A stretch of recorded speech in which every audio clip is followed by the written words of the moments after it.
It's a serious question. It's one that you should consider, which is, what would you do if they brought the power grid down?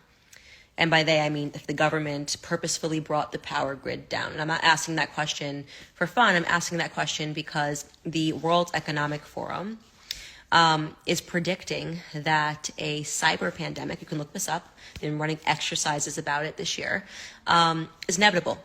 You're probably saying, what is a cyber pandemic? It doesn't make any sense. Like, what are we even talking about? Well, first and foremost, the reason I'm even paying attention to the World Economic Forum and their exercises is because they notoriously, in 2019, ran an exercise for a coronavirus pandemic that oddly all became true. I mean, without one slight difference, they said that the coronavirus was going to escape from a wet market in South America. Of course, when the coronavirus swept the world in 2020, they said that it escaped from a wet market in China.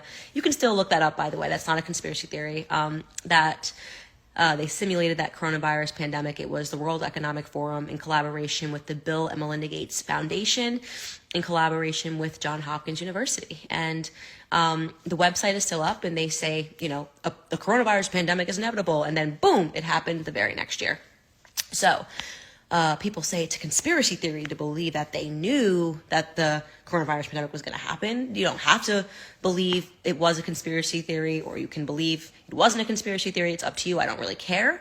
The point is that they made the prediction, they called it inevitable, and then it happened immediately. So for me personally, that signals to me that I should probably pay attention the next time the World Economic Forum makes a prediction and calls it inevitable. And lo and behold, they are predicting that a coronavirus pandemic, a cyber pandemic, is going to happen, and that it is once again inevitable. So if you look into the exercise that they have run this year, I believe they ran it in July.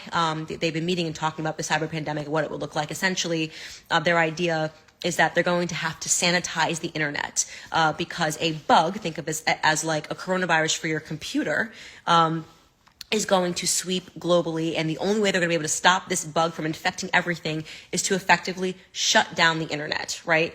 And they were talking about bringing down the power grid in an effort to do this. So imagine the government bringing down the power grid, and you would not have access to anything that required an electrical charge. If this sounds crazy, dystopian, and like a nightmare to you, first and foremost, this happens in other countries, right? Obviously in Cuba, when the government needs to stop people from communicating, they just bring down the power grid, right? When the uprisings were happening in Cuba, I believe that was earlier this year, coronavirus time feels like, I don't know if it was the end of last year or early this year, they just brought down the entire electrical grid. But of course, Western nations would never do something like that. If they do it, it's because they need to do it, not because they're becoming evil communist dictators, but because they would need to do it for our benefit. They were talking about the government bringing down the power grid, and until they come up with a vaccine, I'm not kidding, this is their words, not mine, a vaccine of sorts for the internet, where they would be able to cleanse it and purge it of all of these things that are making it vulnerable. Among those things, they brought up Bitcoin, which is so funny. That one thing that the government can't get a handle on, that is representing a threat to them and the financial markets, their control of the financial markets, would be Bitcoin. And suddenly, in running the simulation, they realized that Bitcoin, could potentially be a problem. If you think I'm kidding, you can look this up. It is called a cyber pandemic. And it's something that every single person should be paying attention to, just in case they magically get it right again, like they did about the coronavirus pandemic. It's good for us as citizens to pay attention to that and to do what we can to prepare. And so I've been having all these discussions with my husband seriously, like what if they actually did this? Like, what would we do? And it's made me realize that we're a very weak generation of people. When I'm talking about weak, I'm talking about millennials, I'm talking about, perhaps even the baby boomers, of how little we actually learned about survival. And we so often talk about how the governments are right now teaching kids nothing, right? These kids are learning about race, and they're learning about, pornographic material in school as we're discovering a day by day. They're learning about how to be woke, and we're like, these kids are so dumb because they're not learning math, they're not learning engineering, and they're not going to be able to do anything in life because they're not learning any hard academics, any hard skills. And I've talked about that so much until I started talking about this potential cyber pandemic, and I realized actually my generation was also dumbed down, because you can read all the books in the world, every book in the entire universe, right? But if you don't actually know how to grow your own food, if you don't actually know how to survive off of your own land, how smart are you? We have convinced ourselves, especially me, I grew up in Connecticut, like coastal elites, very close to New York City. Like, we have convinced ourselves, and the people that live in these cities, Los Angeles, people that live in New York, as they're saying, we need the Green New Deal, get rid of this, so we don't want to be dependent on our own energy. Like, we'll send it overseas. We have convinced ourselves that we're so forward and we're so progressive that we're actually regressive. We don't know anything. We don't know how to grow our own food.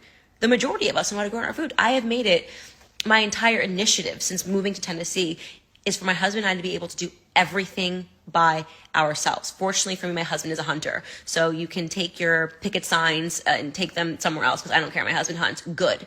That means that we know how to survive a little bit if we're in the wild, right? He's hunted his entire life. I said to my husband, I need to learn how to grow vegetables. Like, this is the most important thing. I need to be able to learn how to grow vegetables.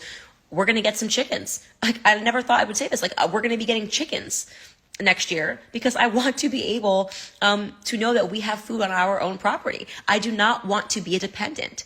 So for so long, I had in my head that if you're not on welfare, right, then you're not government dependent, but that is so wrong, right? If you don't know how to survive, if you do not know how to grow your own food, if you don't know how to make a fire, I mean, think about everything you would have to know if the power grid went down, right? If you don't have a generator, if you don't have solar panels, I mean, I'm just spitting here, but like, think about all of the things. Actually imagine your life if the power grid was taken down. Like, imagine how many things you'd have to know, right? And then I was saying to my cousin earlier, I was saying how weird it is every time if I have a question about something, even if I'm working on a recipe, I'm like, oh my God, what is the ingredient for this again? And I Google it. Everything you have to Google, you don't actually know. You're relying on the internet to tell you something that you don't actually have stored in your own brain, right? So we're so convinced that we're so forward and we're so progressive because we can get an answer fired back at us in a couple of seconds. But in reality, we don't know anything. If you have to ask Google, you don't possess the information within your own mind.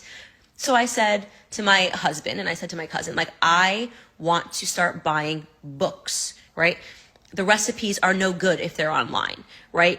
The knowledge of how to grow your own plants is no good if you're looking it up online. I want copies of hard books. I want the books and the knowledge in my house, even chemistry, basic chemistry, and basic means of taking care of yourself. Like, what do you actually know about colloidal silver? What do you know about how to treat something, what your body actually needs? All of these things that we thought were so backwards and that big pharma saved the day because we can just go get a prescription. Well, what if you needed to create your own prescription?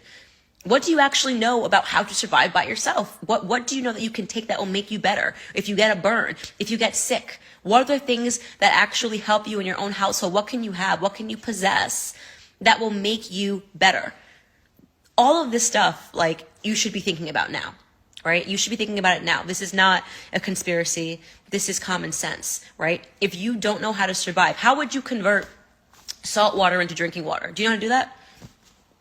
Isn't it funny that all these people that live in between New York and LA, people that the media has smeared as backwards, as not knowing anything, right? These Bible Belt Southern Christians with their farms and their goats and their sheep, this whole idea that they've tried to create about people in the South and people in the Midwest. And these people are so much smarter than these journalists and these media members who sit up on their high horses and talk down to them.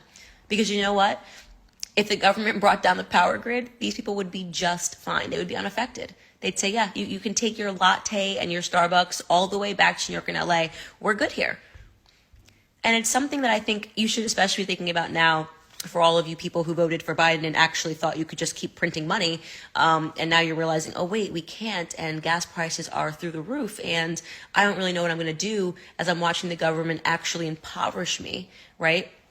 It's something to really think about when you start talking about the amount of dependency that is being increased upon the government, which when I say we, I'm talking about conservatives, obviously knew this was coming. We understood that you can't just print money. Obviously, the government cannot just shut down your business and say, oh, it's okay, we're going to give you a couple $100s here, there, everywhere, and think that they were not going to eventually have to come up with that money at a different time. And you're seeing that impacted in so many things. And I don't know, it's just a conversation that I've been having with myself and with my family around me that, like, if this actually happens, if their predictions become true, what would we actually do? What would you actually do? What do you actually know how to do? What do you know about anything in the wild? Could you survive in the wild? Could you survive in your own house? For how long could you survive in your own house? And I've been covering this a lot on my show as I've been paying attention to a lot of the World Economic Forum agenda, and all the meetings that we're having with the same suspects that seem to always be so prepared and aware of the things that are happening. And I've realized that big pharma has made us a lot more ignorant. The school systems have made us a lot more ignorant. And it's not just the generations beneath us. It started with us. So that's it. That's all I want to say. It was just a random thought that was on my mind that I wanted to share.